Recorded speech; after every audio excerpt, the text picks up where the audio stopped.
3, 2, 1, como eu sempre faço. Laroyexu, olha nós aí de novo, pessoal. Feliz ano novo para quem não me viu ainda. Um bom ano para todos nessa virada de calendário. Um ano que ainda vai trazer muito resquício do que foi 2020. O Resenha de Preto vai estar sempre no ar. E hoje, de forma muito especial, né? Eu sempre digo que as resenhas são especiais, mas hoje, se existe o Resenha de Preto, da forma como é, com esse que vos fala, esse rapaz grisalho, todo charmoso, né, que está ao lado ali, eu não posso me passar muito, porque o homem agora é delegado, completando 10 anos de carreira. Com vocês aqui, eu posso ter a honra de dizer que é meu amigo, Egídio Ferrari. Muito boa noite, meu velho.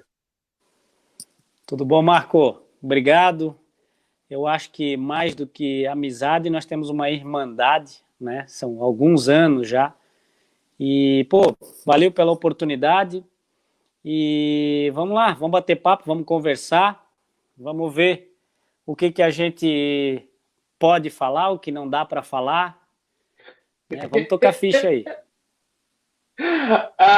Só avisando já os telespectadores ou os internautas, ou sei lá como é que a gente costuma dizer hoje em dia, é que entrou na live, curtiu, compartilhou, porque a gente quer que isso chegue o mais longe possível, né? E já dando boa noite, não só para Alexandra, boa noite, Alexandra. A dona da pensão já mandou boa noite ali, então já dou boa noite para a dona da pensão. Dou boa noite também para a dona da pensão daí, né? Ela está ali atrás só dando os pitacos, então boa noite para a dona da pensão também, né, Rose? E vamos que vamos nessa conversa. Egídio, eu sempre pergunto para todos que participam do resenha, esse óculos está feio, vou tirar o óculos, mas eu não enxergo. Meu Deus, tô velho. Quem é o Egídio Ferrari? Travou. Egídio Maciel Ferrari, né? Mais conhecido como Egídio Ferrari, para ficar mais fácil. Egídio Maciel Ferrari é um blumenauense, nascido em 1981, no bairro Itopava Norte, né, criado pelos avós. E, enfim, estudei sempre, né, estudei, como disse, fui criado mesmo por aqui. Fiz faculdade, né, estudei sempre os colégios públicos, fiz a faculdade na FURB, por orientação e até pedidos assim de um advogado que era amigo do meu pai, amigo da família, Dr. José Zanella, e me convidou, tem que fazer direito, ser advogado, mas eu para 15, 16 anos, que me recordo assim, eu já dizia que eu tinha vontade de ser policial, tinha vontade de ser delegado de polícia, e aí ele me disse, então, quer ser delegado, tem que fazer o curso de direito, a faculdade. E decidi, mais ou menos com 19 anos eu entrei na faculdade, eu estudei no Colégio Pedro II antes, né? Primeiro na Adelaide Stark, até comentar aqui contigo que aconteceu esses dias muito legal, finalzinho do ano passado, a Escola Municipal Adelaide Stark, pertinho da minha casa aqui, fez 40 anos, e aí chamou alguns ex-alunos, né? E eu tive a felicidade também de ser lembrado, e a gente gravou vídeo, né? Por conta da pandemia, não deu para fazer um evento presencial, e a gente gravou vídeos, enfim, foi bem legal. Depois estudei no Pedro II e fui para a FUB, onde cursei Direito, trabalhei no Fórum, estagiário, depois assessor judiciário, é um cargo em comissão. Fiz o concurso também para o Fórum antes de entrar na polícia, passei, e lá eu conheci esse outro rapaz que está na tela do lado aqui, nos conhecemos no Fórum, e aí começou uma grande amizade, que às vezes, dependendo, a gente fica um tempo, né, sem se ver, mas em nada abala essa amizade aí que a gente tem durante muitos anos. E é isso, cara, sempre buscando um sonho, né? Gosto de falar isso, porque sempre tem muita gente que tem vontade, que quer fazer concurso, que quer estudar, né? Eu li uma frase uma vez do William Douglas, foi um dos primeiros a escrever sobre concursos públicos, né, um juiz federal, e ele sempre disse que não é fazer concurso para passar, e sim fazer concurso até passar. Então, poxa, o Egídio já foi aprovado num concurso público dificílimo para delegado de polícia, mas eu fui reprovado em vários antes, né, em outros 2 para delegado e diversos outros, fiz para a Justiça Federal, fiz vários concursos para procurador de município. A gente precisa treinar, a gente precisa estudar, né? Até em 2008 consegui a aprovação no concurso público para delegado de polícia de Santa Catarina, e o concurso terminou quase em 2019, mas eu fui chamado em finalzinho de 2010, assumi 5 de janeiro de 2011, portanto, na semana passada eu completei 10 anos de polícia, 10 anos realizando um sonho, né? Como falei, eu tinha o sonho de entrar na instituição, o sonho de ser delegado de polícia em Santa Catarina, melhor ainda na minha cidade, né? Então hoje posso dizer que eu realmente realizo e vivo esse sonho todos os dias. Coisa boa, coisa boa. Eu vou dizer para vocês como é que começou essa amizade. Antes aqui o gremista, eu nem falei contigo hoje, né, Volney? Mas boa noite para ti, saudações gremistas. Cara, eu juro para ti, Volney, se tu me passar na frente, eu vou ficar bravo contigo. Que raiva desse Grêmio. A Alexandra está dizendo que teve o prazer de conhecer o senhor e te dar os parabéns, que Deus sempre te abençoe. O Fernando Krieger, nosso bruxo, está no ar. A Simone Gadotti dando boa noite aos meninos, obrigado pelos meninos. O Volney dando os parabéns pelos 10 anos. É muito louco essa história, essa minha história com o direito, pessoal, porque assim, eu recém comecei a fazer direito muito velho, né? Já passava dos 30, né? Quando decidi fazer direito. Passava não, estava com 30, né? E aí, muito enferrujado ainda, né? E tendo que patinar um pouco no começo do curso. E aí eu consegui um estágio no Juizado Especial Criminal. E com todas as dificuldades, e é por isso que eu sempre digo para todos que mais do que uma luta antirracista pelos negros, é você ter pessoas não negras, como é o caso do próprio Egídio, ser parceiro, ele ter empatia, ele entender a dor do outro e estender a mão para o outro. E foi isso que ele fez para mim, com 3 semanas de estágio, minha cabeça ia rolar, minha cabeça já estava a prêmio, porque eu não estava conseguindo entender aquele juridiquês, eu não estava conseguindo entender nada do que estava acontecendo. Ele me chamou na cozinha do café do fórum, e aí ele falou, vem aqui, eu gosto de ti, eu confio no seu trabalho, sei que você é esforçado, vem aqui que eu vou te ajudar e você vai ser o meu pupilo aqui dentro do cartório. E isso, para mim, ali, eu estava quase desistindo, inclusive, do curso de Direito, quando ele me estendeu essa mão. E depois, mais tarde, a gente sabia que nossos caminhos se cruzariam de novo, porque quando ele assume a delegacia em Gaspar, eu vou lá, eu ser estagiário de novo, dele na delegacia de Gaspar, onde eu aprendi muita coisa, onde eu vi muita coisa acontecer, e a gente vai falar um pouco disso também. Mas o mais importante, e a honra que eu tenho de ter o Egídio aqui, é de ter a prova máxima de que esse cara que está aí do lado hoje, completando 10 anos de carreira, e uma baita carreira, e eu vi boa parte, acompanhei boa parte de perto, eu digo a vocês, a minha luta antirracista passa por pessoas como o Egídio. Então, aqui a minha homenagem já de bate-pronto, e aí, passada essa homenagem toda, eu já digo para ti o seguinte, Egídio, como é que você vê o ano de 2021 começando, e como é que tu acha como é que tu vê como vai ser o ano de 2021? Travou? Cara, 2020, né, para se ter uma ideia, eu estou ouvindo bem. Tá, vamos lá. 2020, para se ter uma ideia, né, por conta de pandemia, tudo isso que aconteceu, mas nós, no nosso trabalho, né, a atividade policial praticamente não parou, né? É uma atividade essencial, não dá para parar, né, um pouco menos talvez, óbvio, né, com o pessoal da saúde, que foi muito mais intenso, mas a polícia também não parou. Então a gente teve um ano bem, digamos, normal em relação ao trabalho, né? E 2001, em relação ao trabalho, também vejo que não vai ser tão diferente assim, né? Nós temos que nos cuidar, a gente, né, toma as precauções sanitárias, mas, Covid passou na delegacia, passou em todo mundo, passou aqui em casa, né? Apesar de todos os cuidados, ninguém quer pegar, né? A gente não se descuidou, não fez besteira, mas infelizmente é uma doença, né, com contágio muito forte, muito rápido, que passou. Graças a Deus, todo agora, enfim, né, recuperou bem e está tudo certo. Então, em questão do trabalho, acho que vai continuar na mesma, né? E agora, como nos outros assuntos, cara, né? Porque 2020 já foi, 2021 agora com a grande esperança, né, que tenhamos uma vacina. Eu tenho avós com 90 anos de idade, né, voltar a conviver normalmente com eles, abraçar, beijar, estar junto. E a gente tem essa grande esperança, não sabe como isso vai acontecer, mas eu espero que 2020, o quanto antes, né, a gente consiga ir superando, né, toda essa parte da pandemia, para que a gente consiga voltar a conviver com as pessoas que a gente gosta, com os nossos amigos, de estar junto. As crianças na escola, né, Marco, isso é uma...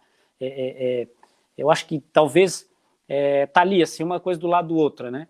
Como a dificuldade de ver os meus avós, por exemplo, né, em passar mais tempo com eles, tá também a grande dificuldade das crianças em casa, as crianças sem aula, né? É muito difícil mesmo, a gente vê, né, os filhos mudando de comportamento, né, sabe dos filhos dos amigos também, problema até de obesidade, né, aqui em casa também o meu menino mais velho, né, ele sempre foi bem magrinho, enfim, mas eu vejo 2021 com esperança, eu sempre fui e quero continuar sendo esperançoso, sempre esperar o melhor, né? Se não acontecer, a gente vira o próximo ano e espera para ser melhor de novo, né? Mas eu vejo que 2001, pelo menos com essa questão aí, talvez da vacina dando tudo certo, a gente vai conseguir viver melhor. Pessoal, assim, ó, nós descobrimos que a internet não é boa para ninguém. Ah, ele voltou? Não voltou? Não voltou. Nós vamos fazer o seguinte, nós vamos reiniciar, dar uma atualizada na sua página, Egídio, porque a sua imagem, a produção está dizendo que está travada. Aí só atualiza a sua página, que aí a gente entra de novo. 30 segundinhos, é só o tempo de eu molhar o bico aqui, pessoal. Espera aí. Vamos lá.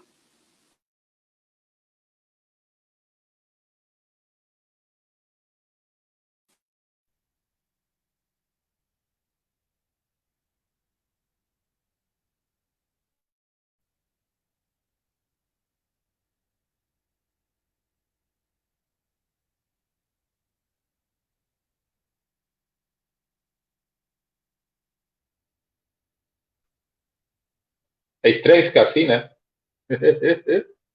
Ah, Volney, Deus te ouça que São Paulo vai ser campeão. Eu só estou aqui por isso. Vocês estão me ouvindo bem? O pessoal que está aí está me ouvindo bem? Está todo mundo me ouvindo bem? Está todo mundo tranquilinho?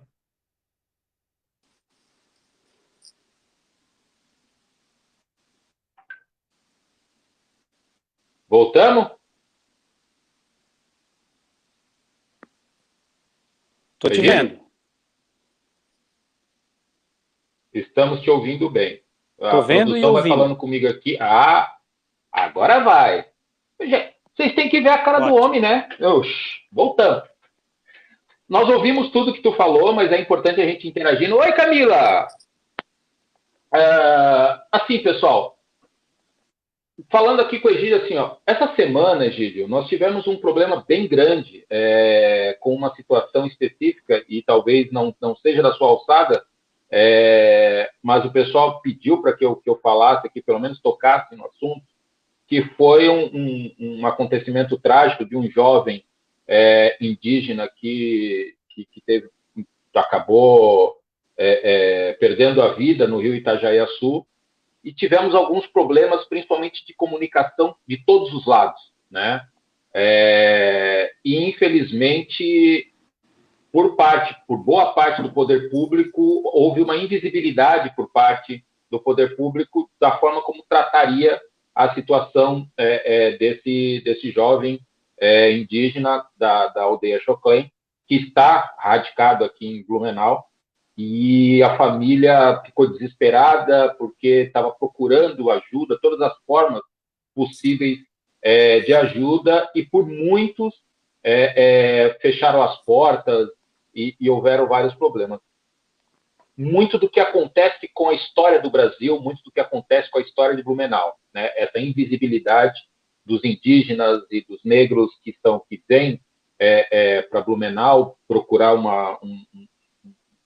um espaço, né, ao sol, por conta desse racismo, por conta da xenofobia, que é muito grande na cidade. Eu te pergunto o seguinte, Egídio, você na função de delegado, foi delegado geral, né, de Blumenau, hoje na divisão de investigação criminal, que é a DIC, que tem excelentes trabalhos, muito acima da média de vários outras cidades. Eu te pergunto, o delegado Egídio Ferrari, ser humano, assim, aquela coisa de todo mundo dizer que todos somos humanos, né? Como é que o delegado de polícia ele pode ter essa proximidade da sociedade e olhar para a sociedade de uma forma mais humanitária? Oi? Então, eu acho que tudo é uma forma cultural, né? E quando a cultura não está de acordo com aquilo que a gente acredita, a gente tem que tentar mudar essa cultura. Por que eu falo isso? Porque nós, né, o agente, né, o individual, ele sim é que vai promover essa mudança. Então, eu, como delegado de polícia, na minha função, eu procuro sempre atender as pessoas, falar com as pessoas. Quer ver, quando eu fico louco da vida, é que a pessoa diz, não consegui falar com o estagiário, eu não consegui falar, né, com o escrivão ou com o agente de polícia. Aí eu disse, caramba, a pessoa vai na delegacia, eu atendo, né? Como é que outra pessoa não atende? Isso independente de qualquer coisa, né? Independente de credo, independente de raça, de orientação sexual, né? Nesse sentido, na minha maneira de trabalhar, até porque nós somos operadores do direito, a gente, né, no mínimo, tem que cumprir a lei. Mas também, né, tu me conheces, a nossa educação, Marco, apesar de... Eu fui criado pelos meus avós, né, nunca nunca tive o sentimento, por exemplo, por parte deles, né, de qualquer preconceito, de nada, e isso na gente, né? E hoje, como eu crio os meus filhos, eu também assim os faço, né? Eu e a minha esposa, a gente, né, sempre procura dizer, porque nós estamos em Blumenau, apesar dessa... Marco, eu com 10 anos de idade, nós não tínhamos, né, essa diversidade cultural aqui em Blumenau. Era ou alemão ou italiano. Teu sobrenome, o meu é Ferrari. Então tu é italiano. Eu sou, mas da minha mãe é Wexler. Então é italiano com alemão, né? E ponto. Era basicamente isso. E a gente, eu senti assim que a minha geração é que foi pegando essas mudanças, né, sentindo isso, convivendo com isso. Então, eu acho que tem que ser dessa maneira, né? A gente tem que, no dia a dia mesmo, na minha profissão, né, como perguntado, a gente precisa atender e fazer o melhor, independente, né, de quem esteja ali precisando da nossa ajuda. Fui eu que caí. Caiu de novo? Olha, eu vou dizer, Conseguiu me ouvir? Consegui. A galera também, boa parte que está me dizendo também que ouviu. O Novelli está te mandando um abração. O Eduardo Tavares, diversidade sempre teve em Blumenau. Então, cara, a internet hoje está um perereco, tá todo mundo, acho que está todo mundo conectando e aí a internet cai. Mas a promessa que eu faço é o seguinte: nós vamos fazer essa resenha ao vivo, transmitindo para vocês. E aí o Egídio toma até uma cachaça da Terra Dourada, que eu dei para ele vai tomar junto comigo. É importante você colocar isso, né? Tá ali atrás.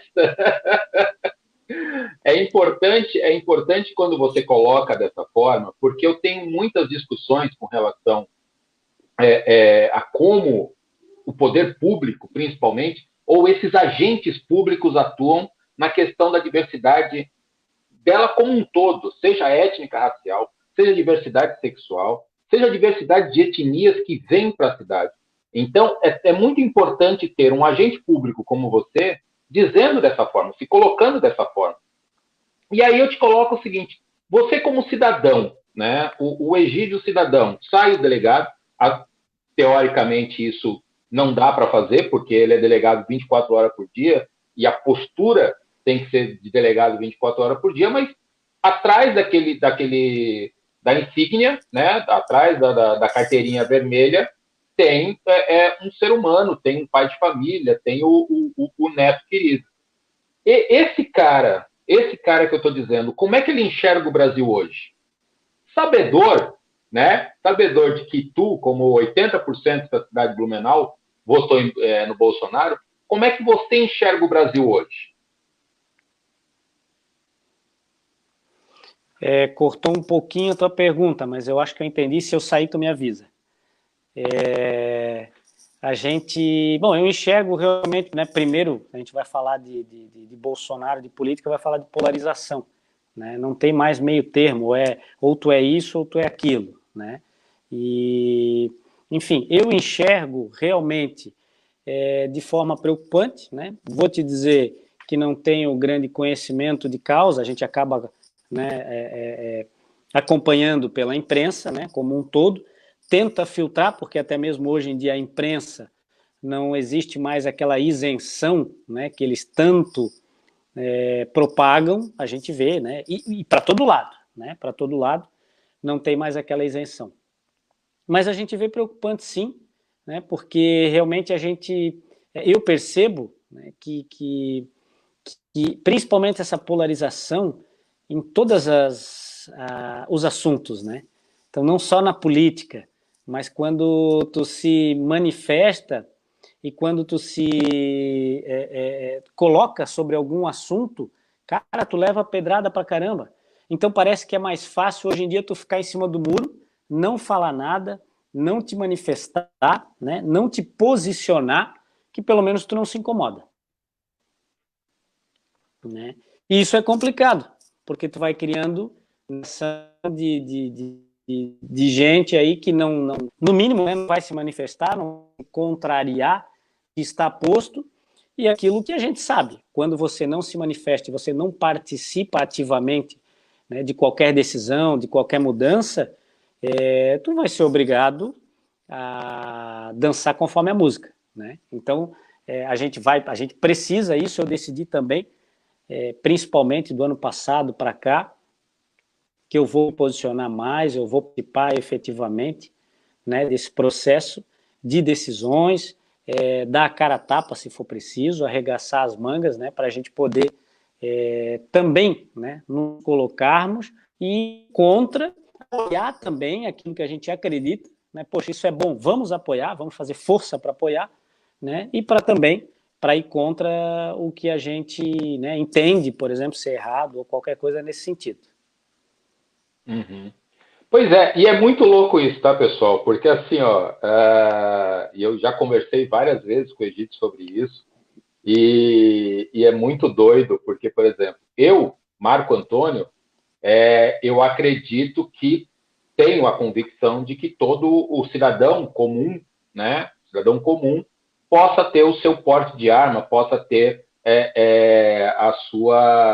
o direito, né, como é hoje em dia, como está hoje em dia, dentro da legislação vigente, a questão do posse e do porte de arma.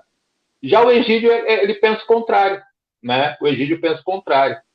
Qual é a tua posição? Como é que tu enxerga essa política hoje, né?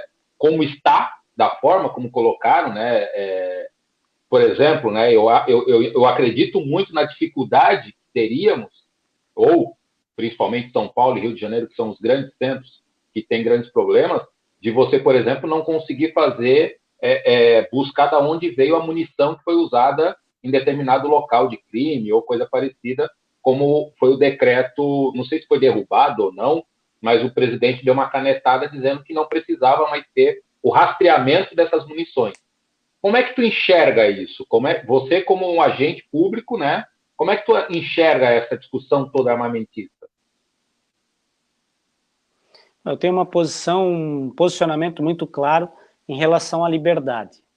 Eu acredito que não deve haver uma grande, como temos o Estatuto do Desarmamento, né? Também não precisamos ter um Estatuto do Armamento. Então, eu entendo que o cidadão deve ter a liberdade de escolher, né? E o Estado tem que se meter o mínimo possível na vida desse cidadão. Então, se ele entende que ele quer, que ele tem o direito, né? E como pagador de impostos, né, eu acredito que ele pode sim procurar e dentro do que a lei já, né, preceitua, por exemplo, os critérios objetivos, né, de físicos, né, você vai treinar, você vai demonstrar que você tem aptidão física para operar uma arma de fogo, por exemplo, e principalmente psicológico também, né, para ver. E, além disso, verificar o histórico, né, se essa pessoa já não tem algum histórico de violência, criminal, enfim. Agora, a grande maioria da população brasileira, que sim, são pessoas de bem, pagadoras de impostos, né, e ânimos de família, por exemplo, essa, se quiser, ela deve ter o direito, até porque o Estado falha muito, né, sempre falhou, e ainda falha muito na defesa do cidadão. Então, se a pessoa ela tem essa vontade, acredito que sim. E até no ano passado foi divulgado, eu não tenho aqui números para te dizer, mas foi divulgado, por exemplo, que no Brasil inteiro, enquanto o número de registros de arma de fogo, né, ou seja, de aquisições também de armas de fogo subiu muito, muito, né? A Polícia Federal não dá conta de emitir os registros e ainda registros depois que a pessoa passa por essas provas físicas e psicológicas. Ao mesmo tempo, o número de homicídios tem caído também bastante. Cito para ti, por exemplo, aqui em 2017, em Blumenau, nós tivemos 42 homicídios. No ano de 2020, tivemos 25. Né? Então, assim, uma queda já considerável. E eu não sei te dizer o número, como falei antes, mas se a gente pegar o número de armas de fogo registradas em 2017 e 2020, eu arrisco dizer que talvez dobrou em apenas 3 anos. Né? Talvez dobrou o número de armas de fogo. E por quê? Porque dos 25 homicídios, a gente vai pegar aí, talvez, vou chutar 15, né, que tenham acontecido por arma de fogo. Desses 15, eu não me recordo nenhum, tirando o confronto com policiais, né, porque aconteceu também no ano passado, eu não me recordo de nenhum que a arma era registrada, por exemplo, que a pessoa comprou essa arma de forma legal. Né? O grande armamento, e está aí os roubos cinematográficos, né? Ocorreu em Blumenau, no roubo ao aeroporto Quero-Quero, em 2019, ocorreu agora, finalzinho de 2020, em Criciúma, onde os assaltantes eles conseguem sitiar, né, uma cidade inteira, praticamente, mais de um município, porque a logística dele envolveu outros municípios lá da região sul. Todos né, o armamento utilizado, né, fuzis calibre 7,62, que a gente nem utiliza na polícia, né, calibre .50, que são metralhadoras de guerra, né, proibidas de serem utilizadas pelas forças policiais, tendo visto o estrago que faz. E não existe legislação, por exemplo, que daria para o cidadão comum, a não ser um atirador, né, que cadastrado num clube de tiro, enfim, que possa comprar esse armamento. Então, ou seja, todo esse armamento e toda essa munição entrou de forma ilegal no país. Enquanto nós não tivermos políticas públicas eficientes nas nossas fronteiras, vai acontecer, né, vai continuar acontecendo isso. Hoje, talvez a maior parte do cigarro encontrado, pelo menos, né, nas periferias dos municípios brasileiros, são cigarros contrabandeados. Não é o cigarro, né, que paga o imposto aqui para o Brasil.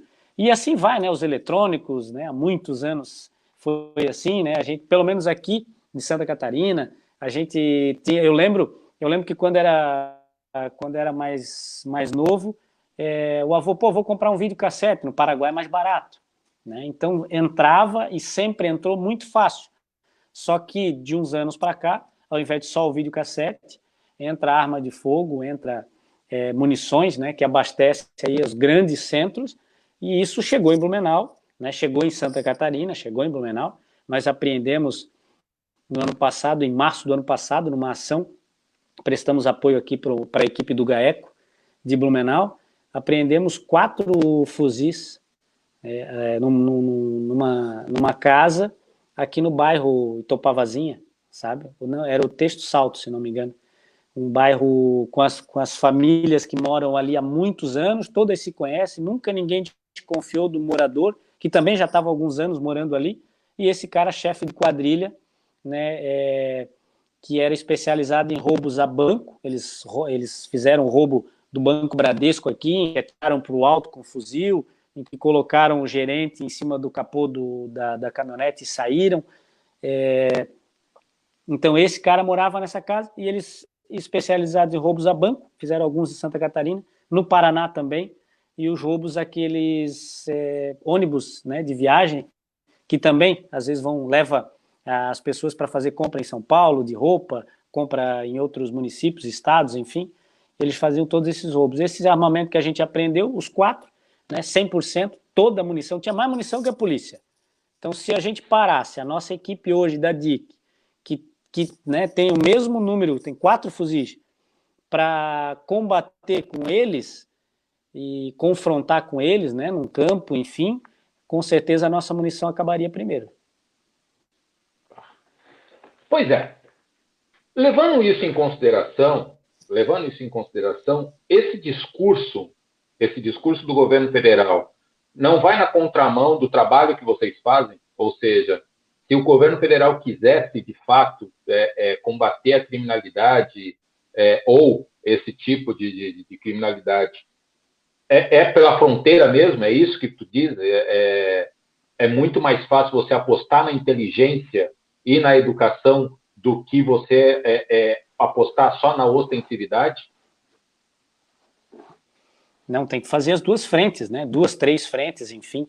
Nós temos que... Mas é um trabalho muito difícil, né? A gente vê, e aqui, abstraindo ideologia partidária, qualquer coisa nesse sentido, a gente vê que o país não anda, né? Porque quando ministros do STF julgam os senadores, e os senadores julgam os ministros do STF e nada anda, né? Nada acontece ali, a gente vê que boa coisa não é.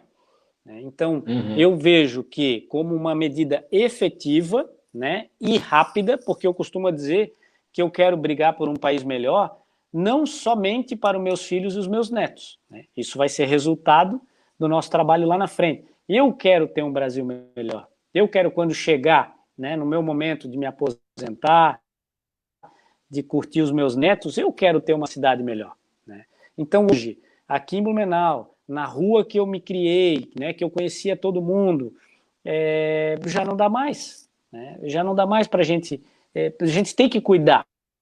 Acontecem roubos em residência, né, em que os criminosos entram, amarram a família inteira, né, praticam esses crimes que deixam sequelas emocionais gravíssimas, né, até porque eu atendo, aí a polícia atende as vítimas, né, atende a vítima chorando. Eu nunca vou me esquecer de um pai que teve que dar depoimento para mim, um roubo na residência dele, amarrou o pai num quarto, a mãe no outro quarto e a filha no terceiro quarto. E o criminoso, além de recolher todos os pertences e objetos, né, pessoais, de valor, foi lá e estuprou a menina ainda, né, enquanto ela estava amarrada. E o pai escutou tudo, estava no cômodo do lado, né, e não conseguiu fazer nada, porque estava amarrado. E isso um juiz, na audiência de custódia, né, não tem. Não tem. Né? Então, assim, desculpe, mas tem todo um ordenamento, né, jurídico por trás da audiência de custódia. Não sou contra a audiência de custódia, mas eu acho que quando você inverte as coisas, é que aí gera toda essa comoção social. Né? Quanto a gente ouve a vítima, o pai da vítima, né? Poxa, a pessoa perdeu um filho, ou perdeu um irmão, perdeu um marido, né, morto cruelmente, e uma história horrível. A gente vê por parte do Estado, se a pessoa não tiver condições financeiras, ela não tem estrutura mínima nenhuma. Né? E aí, por outro lado, né, o preso, que hoje o preso não é mais um coitado. Essa é a grande realidade. O menino hoje de 14, 15 anos, eu não vou entrar porque ele chegou àquele ponto, ineficiência do Estado, óbvio, né? Mas o rapaz de 14, 15 anos, para se firmar, ele já faz parte de uma organização criminosa. Em Blumenau, homicídios violentos, em que essa disputa, né, de facções rivais faz com que aconteçam mortes, eles filmam, né, essa morte, corta o cara em pedaço e joga isso em rede social, transmite para os outros, né, para realmente deixar com uma sensação de medo, né, no grupo rival, porque estão disputando ali o território de tráfico de drogas, principalmente. E aí eu estou falando isso mais como, né, pai de família mesmo. E aí quando a gente vê que eles chamam um cara desse, né, que tem uma vasta ficha criminal, numa audiência para perguntar se está tudo bem, e realmente é assim mesmo, o juiz chama ele de senhor, né, o senhor está bem, o senhor sofreu alguma violência, alguma coisa, e aí a gente sente que inverteu, né, posicionamento meu pessoal. Por que então não fazer os dois? Né? Então tá, deixa a audiência de custódia, importante isso, porque eu tenho certeza também, né, talvez não aqui, mas em outros lugares, os grandes centros, né, Marcos, São Paulo, né, que conheces muito bem, e tenho certeza que lá, essa medida da audiência de custódia, por exemplo, que citei agora, evitou, né, ajudou a evitar muita violência, né, contra as pessoas, principalmente contra o negro, né, na periferia, na comunidade e na favela. Certeza. Mas, em contrapartida, nós também precisamos ter um cuidado com quem está sofrendo essa violência. Né? Essa opinião, como falei, pessoal, realmente para que a gente consiga... A população ela precisa sentir, poxa, eu tenho um amparo, né? Porque a gente só paga imposto. Eu vou falar agora como um delegado de polícia, né? um servidor público, estudei, me dediquei, e hoje eu pago 27,5% de imposto de renda, e eu não tenho a mesma escola que eu preciso pagar particular, a qualidade não é nem de perto a mesma, nem de longe, né, a mesma. Eu não tenho a garantia da saúde pública que eu preciso pagar o plano de saúde, né? E eu não tenho segurança pública eficiente. Eu preciso contratar uma empresa para colocar câmera na minha casa, quem sabe cerca elétrica, muro alto, cachorro, enfim. Né? A gente precisa fazer tudo isso. Então você paga todo aquele imposto, que não é pouco, né? São quase, como eu falei, são quase 30% do meu salário fica lá para o governo, eu nem vejo a cor do dinheiro, e aí eu tenho que pagar uma vez mais esse valor, pelo menos, para fazer tudo que aquilo o Estado se propõe a fazer, pelo menos cobra da gente para fazer, e não retribuir. E aí eu te pergunto o seguinte, Gide, porque assim, por óbvio, eu atuando, e aí eu vou até deixar um abraço aqui já para o professor Neumar, te dando já um abraço também, o Eduardo Colofé, meu velho, tudo jóia, a Camila dizendo que tem uma diversidade, sempre teve diversidade em Blumenau. Eu te pergunto o seguinte, onde é que você acha que o legislador falha? Porque assim, de fato, a audiência de custódia, em algum momento, e aí, como quase tudo no Brasil, ela acaba se subvertendo, muitas vezes acaba se subvertendo, e a nossa realidade em Santa Catarina é muito, infinitamente diferente dos grandes centros.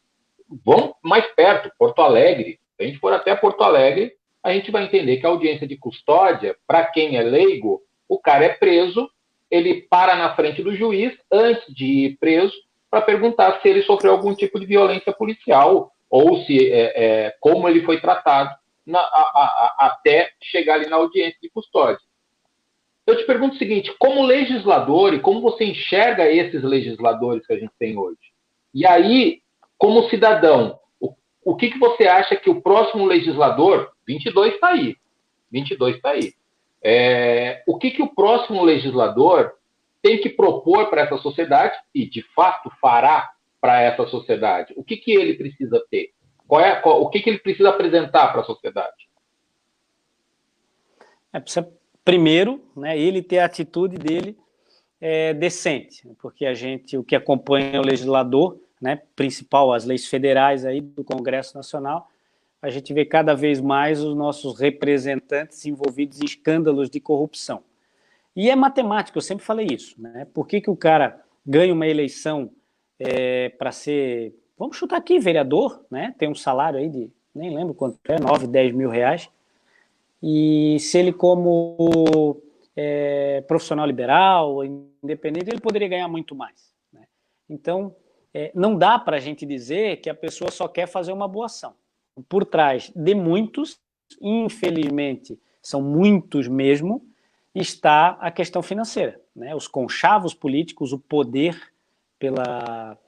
o fascínio pelo poder, isso tudo, na minha opinião, acontece e muito, né? E aí as reformas, por exemplo, tão esperadas, elas não saem do papel, né? A reforma administrativa, a reforma previdenciária saiu meia boca, né? A reforma tributária.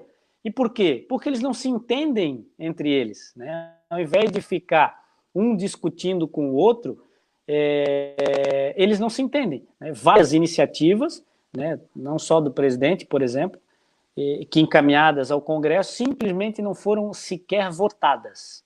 Então, como é que a gente vai, né? E algumas iniciativas, na minha opinião, boas, não foram nem sequer votadas. E quantos projetos de lei, né, de iniciativa de muitos congressistas, poxa, bons, que estão lá realmente para fazer a diferença, que entraram, também sequer foram pautadas, né, para votação ou nas comissões. Então, o que a gente vê, o que eu vejo realmente é isso, é essa dificuldade em um homem público realmente se importar com o seu público, né, para depois ir pensar no que precisa fazer. E a gente precisa, óbvio, né, levar educação muito a sério, diminuir o tamanho do Estado, né, é muita coisa, é muita estrutura. Eu sou um grande crítico do tamanho do Estado e quando digo isso, falo dos poderes, né, em si. Olha quantos milhões de reais, por exemplo, um tribunal, né, o Supremo Tribunal Federal, gasta por mês ou por ano. É um orçamento maior do que muitos municípios, muitas cidades brasileiras. Então a gente precisa enxugar. Na minha opinião, essas são as medidas efetivas que vão trazer algum resultado, né? Enxugar o Estado, pegar esse dinheiro, porque não dá para dizer que não tem dinheiro. O dinheiro tem, o dinheiro sai do nosso bolso todo dia. Então pegar esse dinheiro e investir realmente no que importa. E a gente não vai conseguir essa mudança do dia para a noite, né? Porque a mudança efetiva vai vir com a educação. Então a gente precisa investir muito, né, em educação e também trazer pelo menos a saúde pública e a segurança, né, que é óbvio, né, dever do Estado. Isso ele precisa se importar e investir. O restante tem que enxugar, tem que diminuir, né, e tem que realmente as pessoas e o livre mercado, por exemplo, precisa existir e tocar essas outras questões, principalmente da economia, né, emprego, geração de renda e vamos para frente. Só vou provocar aqui, mas é uma provocação boba, não para ti, mas para quem está assistindo, e eu já vi que entrou alguns aqui. É engraçado quando você tem um projeto de poder, como é o presidente da República hoje, eleito, dizendo e fazendo um discurso liberal, e depois ficar reclamando que o preço da seringa aumentou porque a demanda também aumentou, né? Então, quando você se elege com um discurso de livre mercado e depois, quando a porca aperta, ele quer discutir se a seringa está mais cara ou não. Eu acho que tem que ter convicção no que fala e é uma coisa que talvez o Ciro tenha dito em algum momento da eleição, assim, ó, isso que você falou, se amanhã ou depois você for eleito, tu tem que manter o que tu disse aqui, tu vai manter o que você disse, né? Porque aí a pessoa votou em ti sabendo que tá, porra, não, talvez o Egídio, o Marco, o João, o José, quando ele foi eleito, ele falou, cumpriu e fez, né? A outra coisa é alguns que se dizem liberais e se dizem a favor do livre mercado, quando a porca aperta, né, o Estado tem que socorrer. Eu vejo que o Estado ele precisa trabalhar num tripé fundamental: saúde, segurança e educação. É o tripé do Estado. Se isso funcionar, você tem emprego, você consegue fazer a geração de outras coisas. E aí o Tiago Duve, grande abraço, meu velho, ele pergunta aqui o seguinte: conforme o delegado, a maioria dos crimes são relacionados ao tráfico de drogas. Descriminalizar o uso não poderia ajudar a diminuir os crimes e as violências relacionadas ao tráfico? E aí ele dá boa noite depois, mal educado. E aí a Dinorá, ela só afirma aqui que o salário é de R$11 mil, o salário de vereador em Blumenau. Então, assim, tu acha que a descriminalização pode ser uma alternativa no combate à violência e a esses crimes relacionados ao tráfico de drogas? Não, eu não acho que é tão simples assim. Porque quando descriminalizar, poxa, coloca para vender em farmácias, vamos cobrar impostos. Eu citei há pouco o cigarro do Paraguai. Então, na minha opinião, vai continuar ainda uma venda ilícita, ou a procura, pelo menos, pelos produtos mais baratos, porque vão taxar, vão colocar um monte de imposto em cima. E eu acho que não é tão simples assim, não é simplesmente liberando, né, o uso. Na verdade, hoje em dia, não descriminalizou, mas despenalizou. Então, o que tem hoje em dia é um sistema, digamos, híbrido, né, que eu desconheço em qualquer outro lugar, em que a pessoa diz que é crime, né, a lei diz que é crime, ele portar para consumo próprio uma quantidade aí pequena de droga, mas ao mesmo tempo não aplica pena nenhuma. Né? Não adianta dizer que advertência é pena ou que serviço comunitário é pena, porque eles não cumprem. A grande maioria não vai cumprir. E se não cumpre, não acontece nada. Né? Então, nós estamos... Hoje não tem nenhum nem outro. Então, a polícia prende, né, ou encaminha para a delegacia e diz para ele, olha, agora você não vai mais poder fumar maconha se você está advertido. Né? Aí ele falou, pô, obrigado. E aí tu pega o cara, né, o usuário, que eu conheço poucos, né, pelos que passaram na delegacia, usuário, mas tem muito, né? Tem, óbvio, eu acredito que tem bastante, mas eu conheço poucos. Usuário que trabalha, pagador de imposto, tem família, mas enfim, ele resolve usar a droga, principalmente maconha, né? Pelo menos usuário de crack aí vivo, que usa há muito tempo, eu não conheço, mas maconheiro de 30 anos já, eu consigo apontar alguns. E então, nesse sentido, é difícil, né? Você... Por exemplo, falar para alguém não fumar simplesmente porque não fuma. Porque eu disse porque esses moleques que passam pela delegacia, né, adolescentes, por exemplo, na grande maioria, usar droga ou fumar maconha ou qualquer outra droga que ele utilize é a menor das coisas que ele faz, né? Porque ele já está envolvido, já faz parte de uma organização criminosa, já pratica roubo, tráfico de drogas e muitas vezes homicídios. Né? Como eu peguei menino de 13 anos de idade envolvido já em homicídio. Então, é uma questão muito mais complexa simplesmente liberar, porque eu acredito que no Brasil não funciona tanta coisa e seria mais uma coisa que não vai funcionar tão simples assim. Nós estamos chegando no finalzinho aqui e a Dinorá coloca aqui que... assim, ó... A Dinorá coloca aqui que o Bolsonaro usou como trampolim a Lava Jato, mas há séculos foi esquecida. O Jonathan Dias, e aí talvez tu possa dar uma pincelada aqui bem rápido para nós, colocando o seguinte: gostaria de saber como está a questão das políticas em prol das mulheres em Blumenau e como está sendo o trabalho da polícia vide o aumento de casos de feminicídio. Nós temos, em Santa Catarina, projetos excelentes. Nós temos coordenadoria dentro da Polícia Civil, né, chefiada por uma delegada de polícia com muito tempo, com muitos anos de experiência em delegacias. Isso saindo do papel, posso dizer que é mais recente, né, não temos uma cultura tão grande assim, dessa especialização e realmente tratando, né, o cuidado com a mulher, né. E de outra corrente, eu já ouvi muito também, eu nunca trabalhei numa especializada, mas acompanho o trabalho dos colegas aqui em Blumenau, há protocolos de atendimento excelente e também há grupos atuando no agressor. né? Porque o agressor do dia a dia, né, ele, às vezes, ele comete essas agressões há muitos anos. Há 5 anos, há 10 anos, há 20 anos. E agora a mulher, por conta de todos esses programas, ela resolveu ter coragem, né, de comentar no salão, comentar com uma colega, ou procurar até a delegacia para dizer, chega, não aguento mais. Então há programas nesse sentido também, né? E nós temos que acolher essa vítima de violência doméstica, fazer todo o trabalho possível, né, para que ela consiga se restabelecer a sua própria, né, vontade de viver, a sua autoestima, que é muito difícil. Mas, por outro lado, também esse agressor que comete isso há muito tempo, ele precisa também ser tratado. E eu vi assim, algumas iniciativas muito legais, né? Bastam, às vezes, 2, 3 rodas de conversa com esse agressor, por exemplo, para que a mulher venha depois falar, é outro homem, né?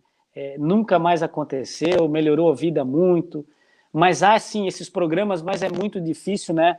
Eu cito o ano passado, finalzinho do ano, uma menina foi brutalmente assassinada no estacionamento do local do trabalho dela, né, aqui na região central do município. E aí a gente vai ver, eu fui pesquisar, chegou lá para a gente o caso, né, no flagrante, a polícia militar prendeu em flagrante, conduziu para a central de polícia. O cara não tinha um boletim de ocorrência, não tinha nenhum histórico de violência, né? Eu soube depois, um amigo meu, dono do lugar em que ele trabalhava como garçom. E esse amigo meu veio falar, não dá para acreditar, está todo mundo surpreso, porque era uma pessoa, aqui, né, pelo menos no trato ali com a gente, com os colegas de trabalho, com os clientes, muito educada, recebia muito bem, e vários clientes elogiavam quando iam embora, né?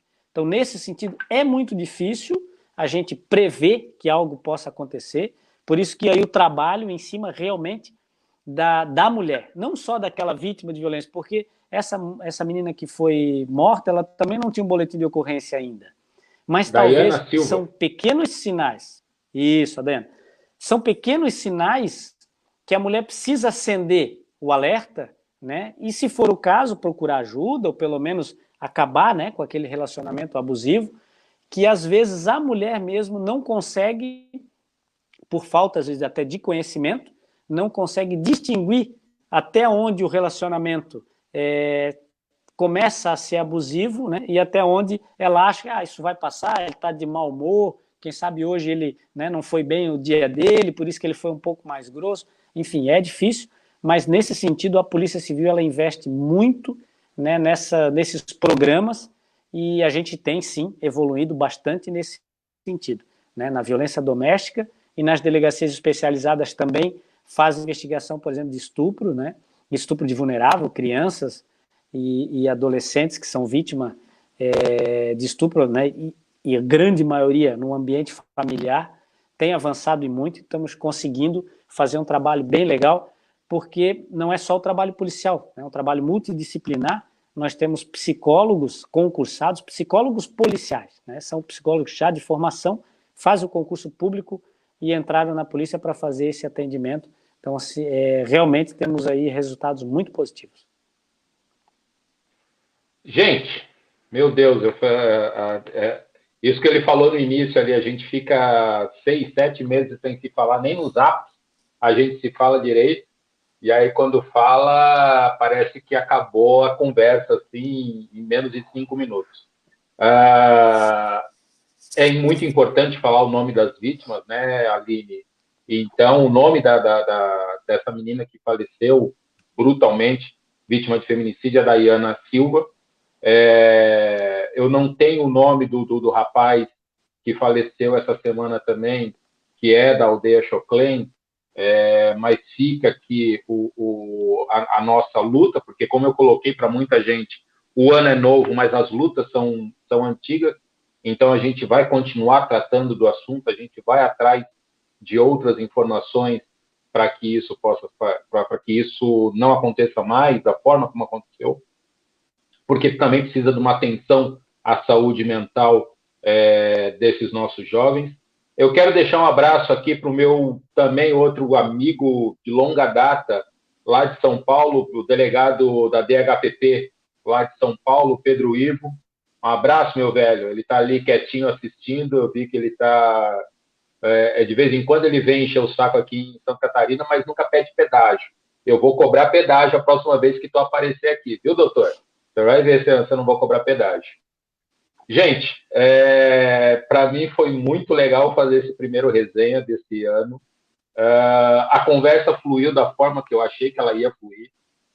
Falar com o Egídio, o doutor Egídio, o delegado Egídio, é falar com uma pessoa que tem a sensibilidade de um agente público, né? Mas sem esquecer a humanização que ele, a criação que ele recebeu. Dentro do candomblé, a gente tem o respeito aos mais velhos. E se tem alguém que o Egídio respeita, é os avós, como ele disse, que criou ele. E eu acho muito bonito quando ele faz reverência a esses avós. Então, essa ancestralidade desses avós, que deixa para ele esse legado de educação em respeito ao próximo, eu sou prova de que isso funcionou e funcionou muito bem. Então, muito obrigado, Egídio, por tudo que tu fez na minha vida. Muito obrigado pelo padrão que tu faz de agente público que é. Saiba que tens aqui não só um amigo, um irmão, mas um admirador muito grande do trabalho que tu faz.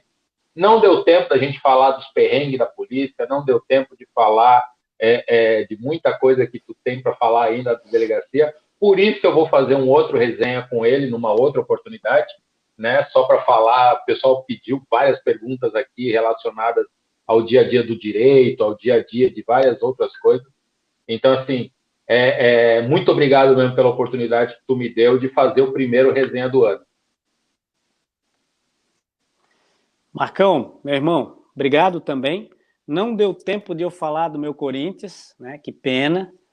Ou que bom também, porque não tinha muita coisa boa para falar. Mas, cara, obrigado pela oportunidade. E no ano passado a gente não conseguiu fazer essa resenha. E, pô, hoje foi fantástico. Eu não falei muito dos casos de polícia, não falei nada disso. Mas, cara, falei sobre outros assuntos. Para mim também já foi bem legal, né? Que faz a gente pensar e refletir. Obrigado, conta sempre comigo, né? Para quem conseguiu ter um pouquinho de paciência aí para assistir, agradeço também, né? Contem com a Polícia Civil e aqui na pessoa também do delegado Egídio. A gente precisa fazer a diferença e faça você também a diferença, né? Porque eu conversei na semana passada com os aprovados da Polícia Civil, que começaram a academia na sexta-feira, na quinta-noite a gente fez uma live. E eu falei para eles, não sejam um funcionário público, entrem para fazer a diferença. E falei isso muito de forma natural, e na sexta-feira me liga o delegado diretor da Cadepol, de uma das diretorias da Cadepol, o delegado André, e diz, pô, Egídio, adorei, cara, o que tu falou para eles, os caras chegaram aqui falando, ó, a gente não veio para ser funcionário público, não, o delegado já deu uma chamada na gente ontem e tal. Então isso é interessante, né? Acho que em tudo na nossa vida, quando tu vai ser pai, quando vai ser mãe, faça bem feito, cara, faça o teu trabalho bem feito, que, pô, só vai melhorar e ajudar, né, o próximo e a nossa vida, tá bom? Cara, obrigado, um grande abraço aí e tamo junto, meu irmão. Valeu, galera. Muito axé para quem é de axé, muito amém para quem é de amém. Um bom ano para todos, tem muita coisa pela frente. Então, vamos, que o ano só está começando e muita luta para esse ano bom que vai chegar, ou que já chegou. Abraço, galera. Obrigado, até a próxima quinta-feira. Obrigadão.